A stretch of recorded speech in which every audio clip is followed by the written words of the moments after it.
This ancient monument, this symbol of Britain, draws more than 1 million visitors every year. And for decades, tourists have had to endure this grim welcome. A temporary ticket office, you queue in the cold. But now there's this, a £27 million heritage hello. Why has it taken so long? You know, everybody feels they own Stonehenge or have an opinion about Stonehenge, and that's meant that people have felt incredibly strongly about various proposals, and it's always been controversial trying to do something here. In the old facilities we had, it was impossible really to understand anything about the stones. What coming here does is it introduces you to the people who built the place, the people who live there, the people who worship there, the people who have the ceremonies there. It's a complete revelation. You can touch a flint blade. Controversially, there's a skeleton on display of an early Neolithic man and a reconstruction of what he might have looked like.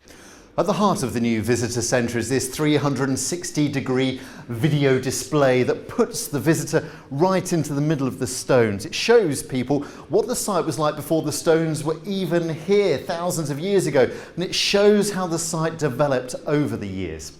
It also shows what it's like to be in the stones on both the winter and the summer solstices. You can buy pictures of the stones or hats or whatever they can get a Stonehenge logo on, and the entry price is nearly doubling to £15.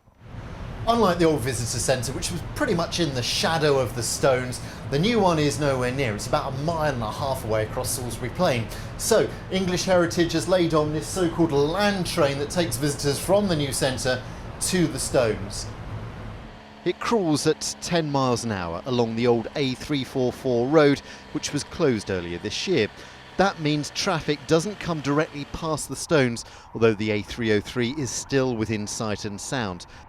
Stonehenge now is much more part of the landscape to which it belongs, and that's fundamentally important. And I think in coming years it's going to really change the way everybody thinks about Stonehenge. And by that I mean not just visitors, who are obviously very important for all of us. It's important that our experience of Stonehenge is improved.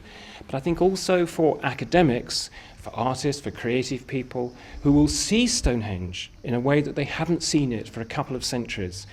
It's up to the visitor whether Stonehenge is now as spectacular as this time-lapse video might suggest. But this is an important milestone in the long, long history of these ancient stones.